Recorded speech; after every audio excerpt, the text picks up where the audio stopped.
예, 누가복음 2장 우리가 살펴보고 있는데요. 예수 그리스도의 탄생과 예수 그리스도의 그 유년기를 기록하고 있는 부분입니다.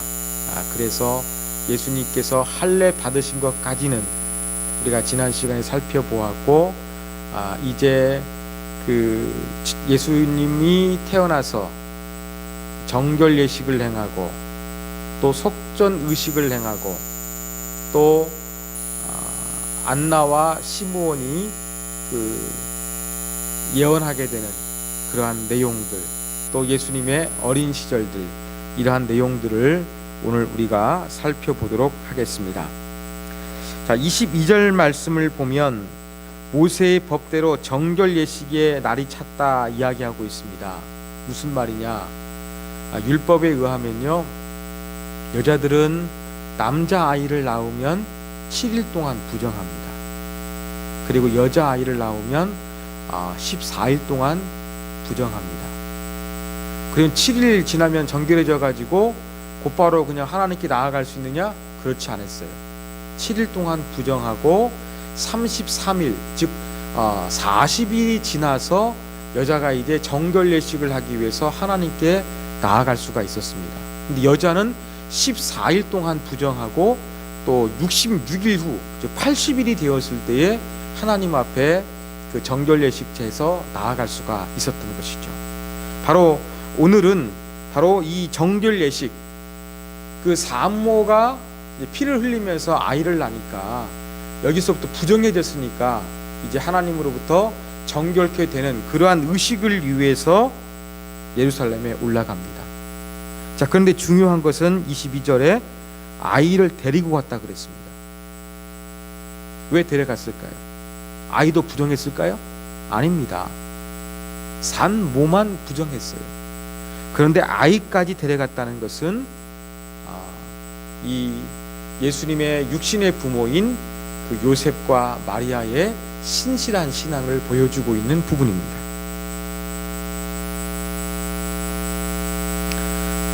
그리고 여기서 이 정결 예식을 하기 위해서 데려갔는데 이 부분을 해석하는 내용들을 쭉 읽어가다 보면은요, 아이를 낳은 사람은 여자 마리아잖아요. 그러면 한 명만 부정하잖아요.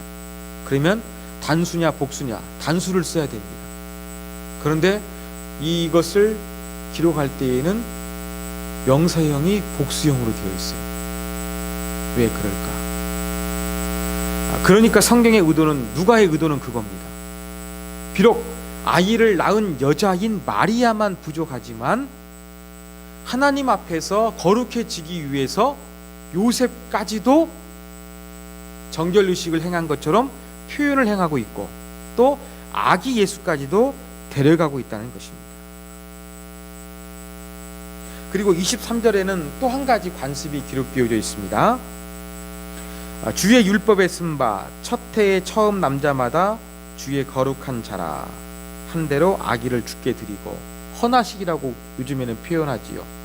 아이가 태어나게 되었을 때에 이제 속건제, 속건 의식을 드립니다.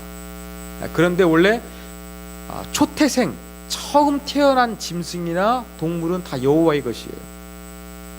그래서 레위 지파 중에서 첫 번째 태어난 장자는 여호와께 드렸어요. 그 나머지 지파의 장자들은 어떻게 했느냐? 대신에 장자를 드린 것이 아니라 속건제로서 은 5세겔을 드렸습니다. 바로 이것을 행하기 위해서 그 요셉과 마리아가 한 것을, 이것을 또 이야기를 하고 있습니다. 자, 이때 24절에 보니까 뭘 드렸느냐? 산 비둘기 한 쌍이나 집 비둘기 둘, 똑같이 한 쌍이나 둘이나 똑같죠. 보통은 이런 비둘기를 드리는 것이 아니라 어린 양을 드리는 거예요. 그런데 요셉과 마리아가 어린 양을 드리지 못하고 비둘기로 대신했다는 것은 이들이 경제적으로 가난한 신혼 부부였음을 보여주고 있는 증거가 되는 것입니다. 자, 이러한 그 아이를 낳은 여인이 정결하게 되는 의식, 그 다음에 아이를 하나님께 드리는 뭐 헌화식, 이러한 과정 가운데서 요셉과 마리아는 율법이 요구하고 있는 것을 마지못해서 지키는 것이 아니라 그 이상으로서 순종하고 있는 경건한 모습을 성경은 강조하고 있다. 이것을 우리가 조금 머리에 둬야 될 필요성이 있습니다. 자, 이렇게 예루살렘에 올라가니까 25절 누구를 만나게 되느냐? 시므온이라는 사람을 만납니다. 직업이 뭔지 몰라요. 뭐 제사장이라는 말도 있는데 확실하지 않습니다. 성경은 침묵하고 있습니다. 영적인 특징은 이야기하고 있죠. 의롭고 경건한 사람이라. 그 성령의 지시를 받았죠. 너는 메시아가 오기 전에는 세상을 떠나지 아니할 것이다. 이러한 하나님의 메시지를 받았습니다. 근데 어느 날 갑자기 성령의 감동하심이 온 거예요. 그래서 성전에 들어갔습니다. 하나님이 성전에 가게 그런 마음을 주신 거죠. 자, 부모가 율법의 갈례대로 헌화식을 하려고 했던 것입니다. 자, 그런데 여기에서 성전에 들어갔는데 어떤 성전일까요? 성경에서는요, 제사장만 들어갈 수 있는 성전이라는 단어를 사용하고 있고요. 그 다음에 모든 성전 지역을 통칭하는 그러한 성전이라는 단어가 있는데, 여기 27절에서 기록된 성전은 제사장만 들어갈 수 있는 성전이 아닙니다. 그리고 아이를 데리고 여자인 마리아가 가지요. 그러면은 이방인의 뜰 내지 여인의 뜰, 그러니까 뭐 지성소나 그런 데가 아닙니다. 성소 안이 아니라 그런 성소 안에 있는 뜰 안에서 누구를 만납니까? 아기 예수를 만나게 되는 것입니다. 자, 그리고 이렇게 헌화식을 하면서 어떻게 했느냐? 뭐 존경하는 납비가 있으면 이런 납비에게 또한 그렇게 뭐 기도를 받는 그런 부분이 있었나 봅니다. 뭐 이런 부분들을 행하기 위해서 그렇게 성전에 들어갔고, 이 기도를 누가 하느냐? 성령에 감동받은 이 시므온이 하게 되었던 것입니다. 자, 28절 이하에 보면 이제 그 시므온이 예수를 안고서 하나님을 찬송하죠.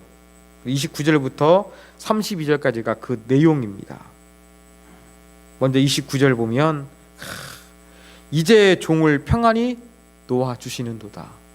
죽음에 대한 완공요법이죠.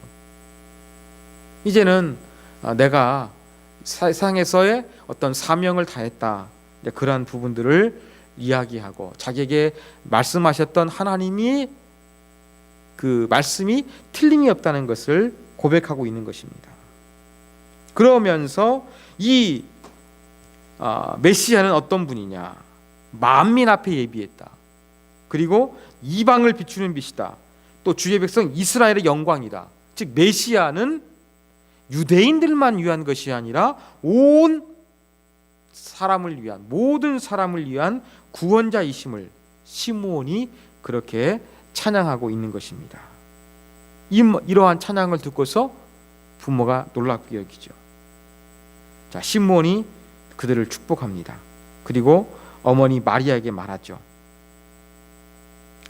이는 이스라엘 중 많은 사람을 패하거나 흥하게 하며 비방을 받는 표적이 되기 위하여 세움을 받았다. 누굽니까? 이 아기 예수 메시아에 대한 예언입니다. 근데 메시아는 어떤 메시아입니까?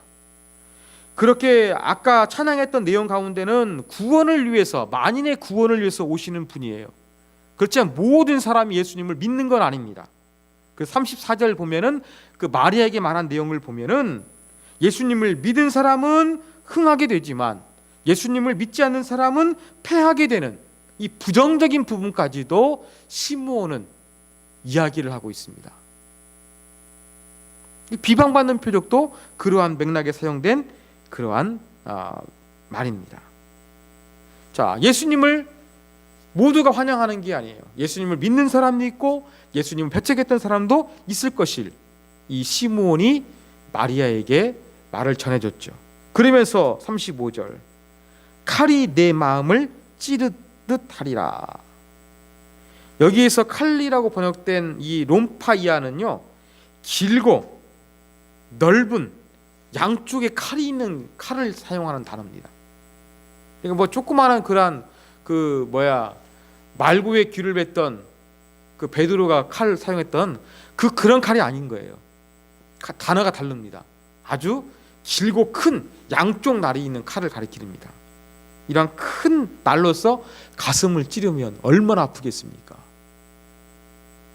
바로 예수 그리스도가 이 구원자로서 사역하면서 또 배척을 당하시는 모습을 볼 때에 어머니인 마리아의 마음이 칼로 찌르는 것처럼 아플 것을 이야기하고 있고요.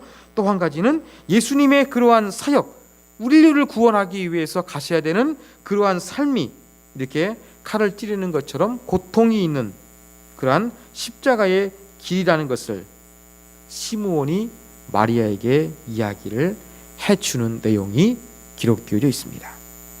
자, 36절에서는요, 이제 남자뿐만 아니라 한 여자가 등장하지요. 안나입니다. 시몬에 비하면 조금 이 여인에 대한 정보가 좀 많이 있습니다. 원래 안나인데요, 히브리 이식 이름은요 한나입니다. 한나. 그리고 아셀지파, 누구의 딸이라는 이름도 있지요. 그리고 선지자였습니다. 선지자였습니다. 그런데 결혼한 후에 7년 동안 남편과 함께 살다가 남편이 사별을 해가지고 과부가 됐습니다. 그래서 84세가 되었다 이야기합니다.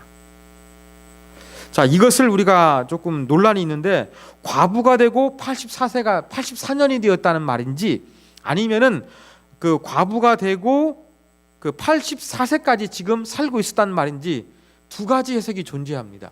그런데 학자들은 조금 더 안나가 과부가 되어가지고 현재 나이가 84세일 것이라고 해석하는 사람들이 좀 훨씬 많습니다. 그런데 어떤 사람은 과부된 지 84세로 해석하기도 합니다.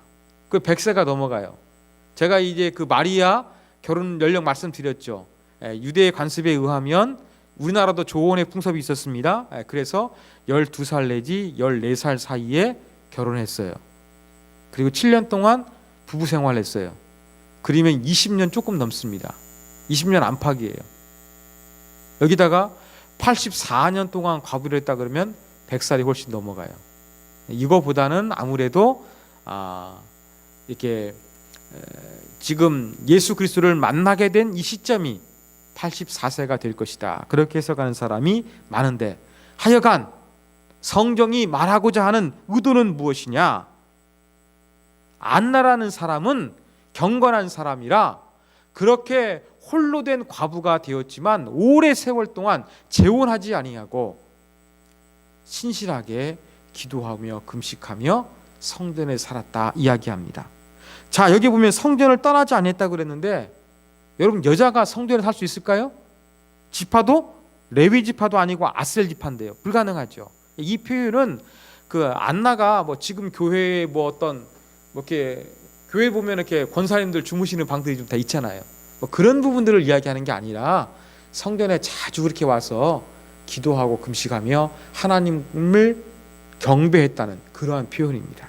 그렇게 이해하시면 되겠습니다. 자, 38절, 이때에 나와서 하나님께 감사하고 감사의 찬양을 불렀어요. 내용은 기록되지 않았어요. 그리고 이스라엘의 속량을 바라는 모든 사람에게 그에 대하여 말하니라. 예언자의 일 아니겠습니까? 선지자니까 아기 예수가 태어났다는 것을 이제 하나님께 감사하고 사람들한테 전해준 거예요. 자, 우리 강사님 한번 나눠주시죠. 이건 이따가 설명을 해야겠네요. 안나인데 이거 조금 더 제가 적용할 때 좀 설명을 하겠습니다. 그래서 그 안나는 감사한 내용이 구체적으로 무엇인지, 말을 어떻게 표현했는지, 그런 부분들은 전부 다 생략되어져 있습니다. 자, 모든 주의 율법을 따라 모든 일을 마치고 다시 살던 곳으로 나사렛으로 돌아갔다는 것입니다. 여기에서도 여전히 어떤 걸 이야기합니까? 신실하게 율법을 지키는 요셉과 마리아에 대해서 이야기를 하고 있습니다. 그리고 40절 이제 그 헌화식을 끝낸 예수 그리스도가 어떻게 자랐는가 요약적으로 보여주고 있지요. 그리고 41절에서는 이제 예수의 나이가 12살 되었을 때로 그렇게 이제 넘어오게 됩니다. 자, 그의 부모가 해마다 6월절이 되면 예루살렘에 가더니, 자, 6월절에 왜 갔을까요? 절기 지키기 위해서 갔죠. 자, 절기 지키기 위해서 유대인들이 예루살렘에 적어도 몇 번 올라가야 됐습니까? 1년에? 3번은 올라가야 됐습니다. 3대 절기를 지키기 위해서 1년에 3번 올라가야 됐습니다. 그런데 교통이 불편한 그 시절에, 먹고 살기 힘든 그 시절에 3번 올라가는 것은 쉽지 않았어요. 그래서 이 성경에 기록되었을 그 1세기의 유대인들은요, 어떠한 게 있었냐면은 1년에 한 번만 올라와서 절기를 지켜라. 이제 그러한 그 좀 묵인해주는 그러한 풍습이 유대 교회에 존재하고 있었습니다. 아마 그래서 그 예수의 부모도 6월절이 되면은 예루살렘에 한 번 올라왔던 것으로 보입니다. 그 3대 절기 중에서 가장 큰 절기가 6월절이었습니다. 그런데 이것을 어떻게 했다고요? 해마다 지켰다고 이야기합니다. 여러분, 어떤 사람은요, 그 절기를 지키기 위해서 그 예루살렘에 올라왔습니다. 그러면 예루살렘에서 가장 중요한 날 행사에 참여하고 그 다음 날 자기 집으로 돌아가 버린 사람들이 있었어요. 그런데 6월절을 지키는 것은 일주일 동안 7일 동안 지켜야 되는 거예요. 그런데 43절 보십시오. 그 날들을 마치고 복수로 번역해놨죠. 7일간을 다 끝내고 돌아갔다는 거예요. 이거 볼 때에 요셉과 마리아는 성실하게 또 해마다 여호와의 절기를 지켰다는 것을 보여주고 있습니다. 자, 아까 말씀드렸죠. 3대 절기에 예루살렘에 올라가서 여호와께 얼굴을 뵈야 된다고. 근데 이건 누구만 해당되는 거겠습니까? 마리아까지 포함될까요? 아니에요. 남자에게만 해당되는 거였습니다. 이스라엘 남자들은 3대 절기를 지키기 위해서 예루살렘으로 올라와야 됐지 여자와 아이는 포함이 안 된 거였어요. 그런데 41절에 보니까 그의 부모가 라고 했을 때 보면은 신실하게 요셉과 마리아가 경건한 마음으로 절기를 지켰다는 것을 우리가 알 수가 있는 거예요. 그리고 돌아가는데 12살 때에는 예수님까지도 같이 데려왔습니다.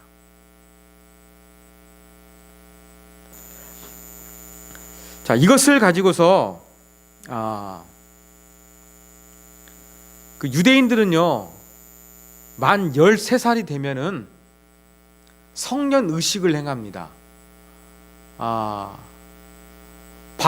미츠바라는 그러한 건데 성년 의식인데요.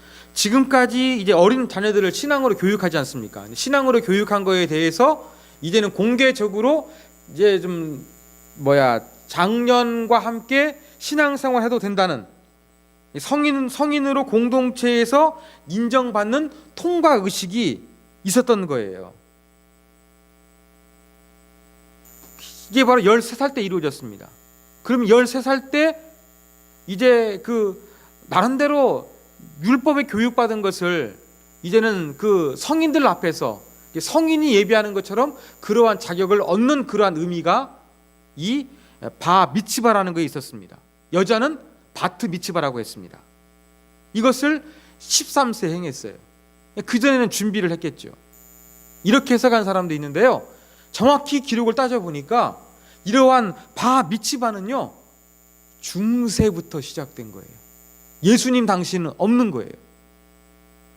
그러면 바로 예수님의 부모는 그냥 그 청소년기에 있는 예수님을 보다 경건한 자녀로 키우기 위해서 의도적으로 데리고 성전에 올라갔다는 것입니다. 자, 이때가 12살입니다.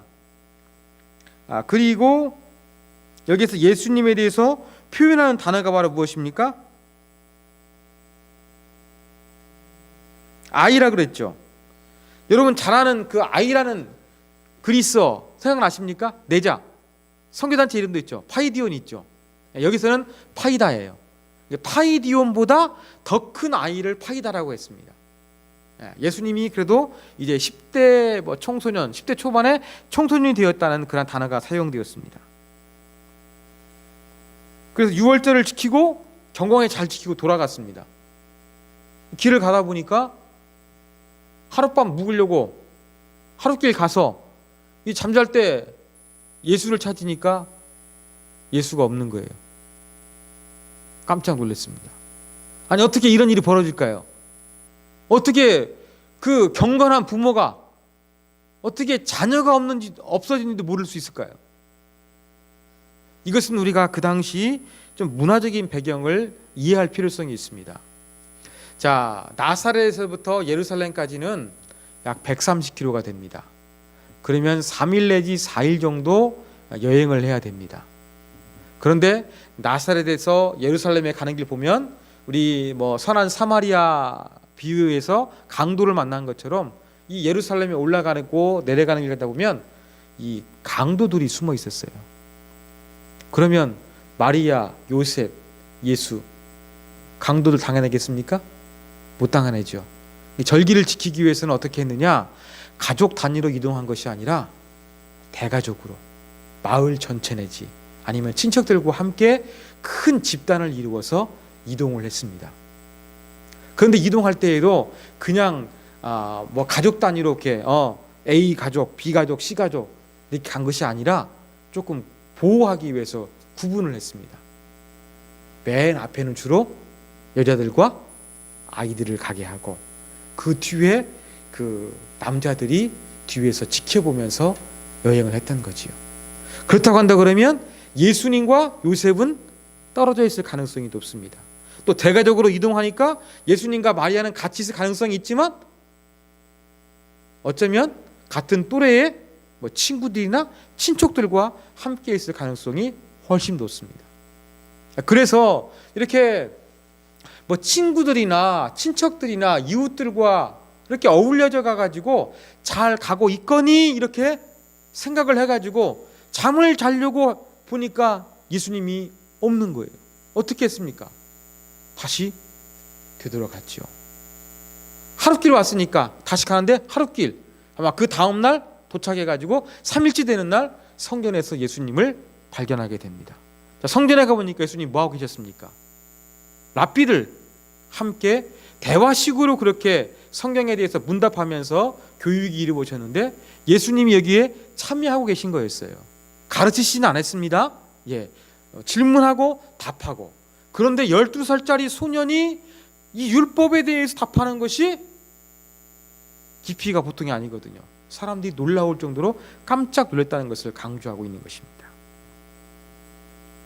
이런 거 보면서 놀랐던 거예요. 그러면서 48절 뭐라고 이야기합니까? 마리아가 이야기하죠. 아이야 어찌하여 우리에게 이렇게 하였느냐? 보라 내 아버지가 내가 근심하여 너를 찾았노라. 이건 꾸중하는 거예요. 왜 잘 따라와야지 안 따라와가지고 부모를 걱정시키는 이러한 것들을 행하고 있느냐? 라고 하면서 꾸중을 하고 있는 것입니다. 자, 이때 예수님의 대답이 무엇입니까? 어찌하여 나를 찾으셨나이까? 내가 내 아버지 집에 있어야 될 줄을 알지 못하였나이까? 이야기합니다. 지금 마리아는 내 아버지 요셉과 어머니인 내가 너를 찾았다 이야기하고 있는데 예수님 대답 뭐예요? 무슨 말입니까? 나는 하나님 아버지의 집에 있는 것이 당연합니다. 예수님의 자의식을 볼 수가 있는 거예요. 예수님의 메시아 의식입니다. 아마 이런 얘기 들었을 때에 마리아도 깜짝 놀랐을 거예요. 근데 무슨 말인지 이해를 못했던 것으로 보입니다. 그리고 51절 그리고 이제 다 내려갔지요, 고향으로. 그런데 51절에서 뭘 강조하고 있습니까? 나사렛에 이르러 순종하여 받드시더라. 누구에게 순종했다는 얘기입니까? 요셉과 마리아에게 순종했다는 이야기입니다. 그 당시에는 가부장적인 사회라 아버지의 명령이 중요했거든요. 그런데 그 예루살렘 성전에서 아버지의 명령을 어긴 것처럼 보여가지고 예수님이 나쁘게 보일 수 있으니까 그렇지 않은 성품을 가진 좋은 사람이라는 것을 나타내기 위해 가지고 나사렛에서도 비록 하나님의 아들로서 자의식을 가지고 계셨어도 육신의 부모에게 순종해서 받들었다. 이것을 강조하고 있는 것입니다. 그리고 그 어머니 이 모든 말을 마음에 두니라. 이것도 말은 복수 형태예요. 그래 지금까지 있었던 일과 말과 복합적인 걸 이야기하겠죠. 50절 보니까 깨닫지는 못했어요. 그렇지만 마음에는 두고 잘 내가 뭐 이해는 못하겠지만 뭐 의미심장한 거구나. 이 말의 무슨 뜻이 뭘까?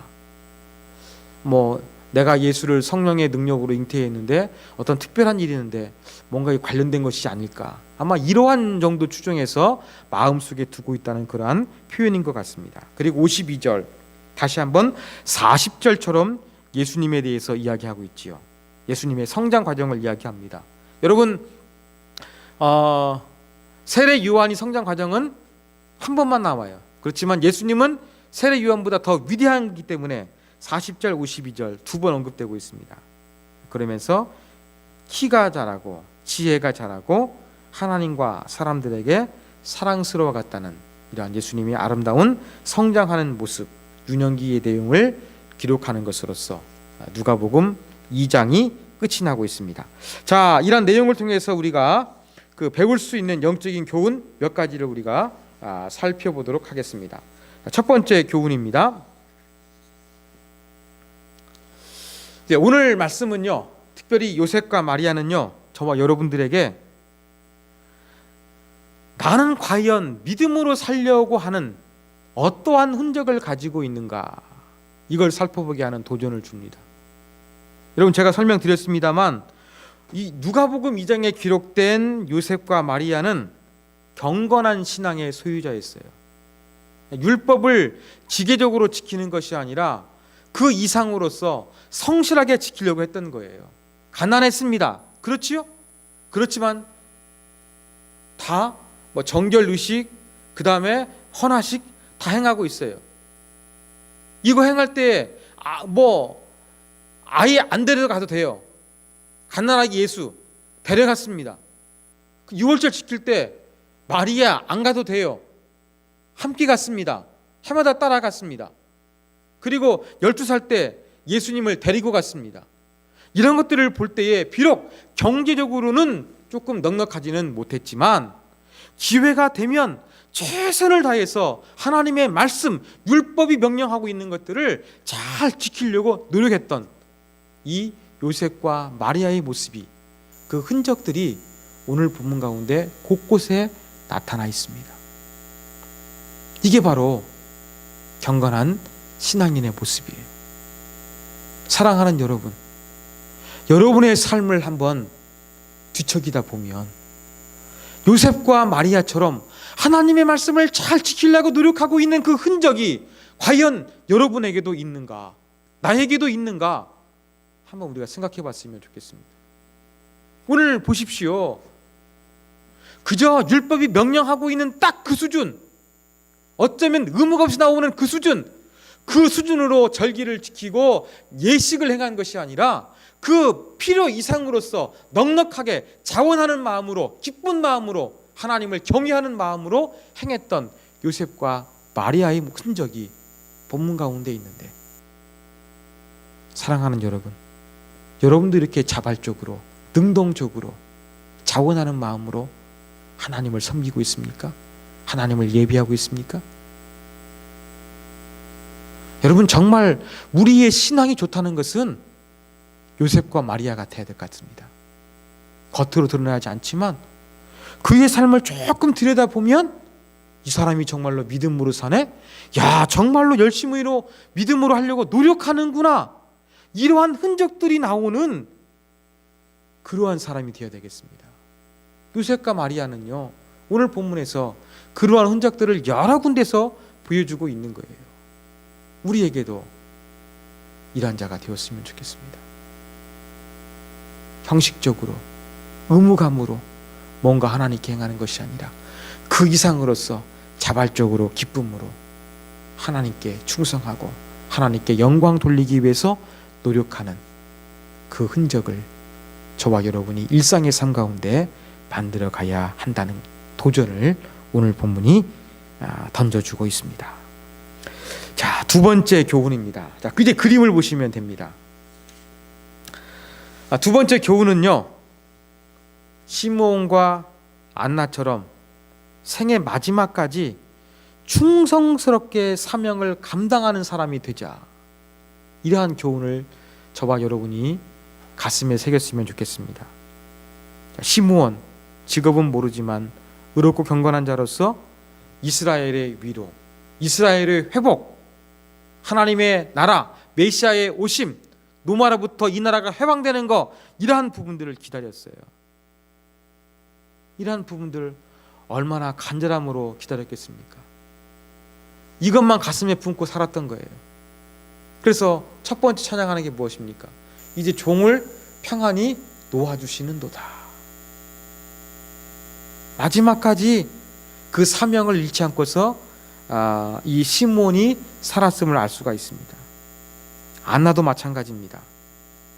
자, 안나의 그 신실한 모습은요, 렘브란트를 통해서 우리가 좀 발견하면 더 쉬울 것 같아요. 자, 여러분에게 나누어 드린 그림은요, 렘브란트가 그린 그림입니다. 누가복음 2장에 나와 있는 그러한 그 헌화식하는 그러한 장면이에요. 자, 여기 사람이 몇 명이 등장합니까? 5명이죠. 자, 예수님은 쉽게 발견하셨겠고, 예수님 안고 있는 사람은 누구겠습니까? 예, 시므온 같죠. 자, 예수님 앞에 무릎 꿇고 있는, 손 모으고 있는 사람은 누굴까요? 마리아 같죠. 근데 모습을 알 수 없는 그 남자같이 보이는 한 사람 있죠. 누굽니까? 요셉 맞습니다. 그 서 있는 사람은 누굴까요? 예, 안나가 맞습니다. 자, 렘브란트는 빛의 마술사예요. 밝음과 흑백을 잘 이렇게 사용하고 있는 사람인데, 여기 빛이 2개예요. 그죠? 저 자연의 빛, 창문을 통해서 들어오는 빛이 있고, 예수님 보십시오. 자체 발광을 하지 않습니까?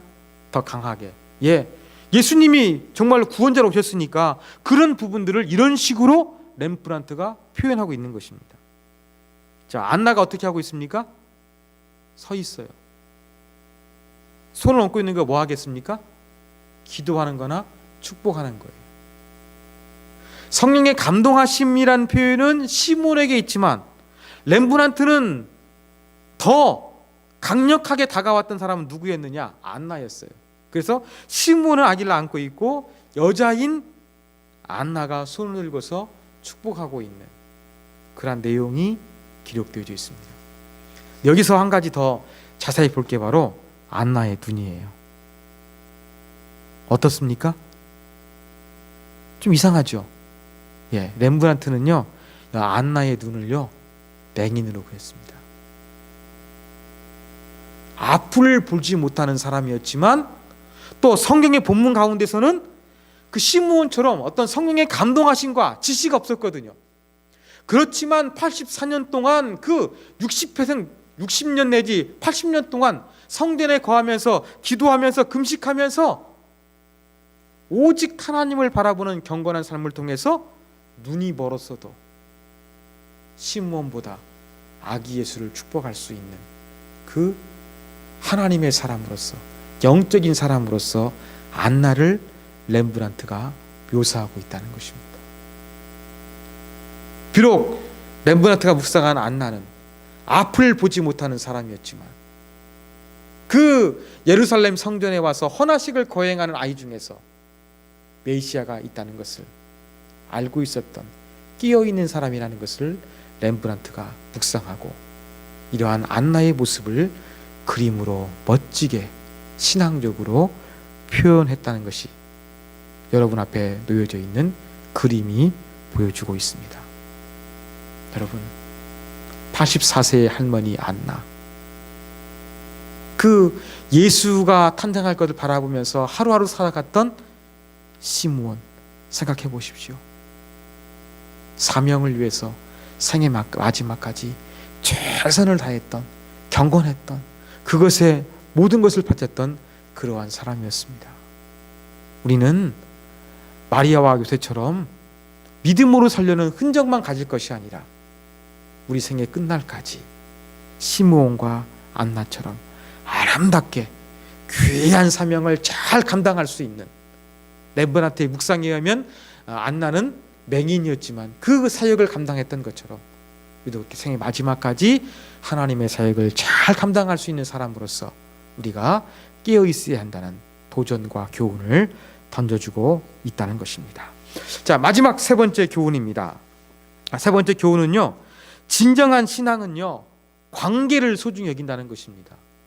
제가 수요 강의 때마다 이 신앙적인 부분에서 관계가 정말로 중요하다 여러 차례 강조했던 기억이 있는데, 오늘 본문에 예수님 가운데도 등장하고 있어요.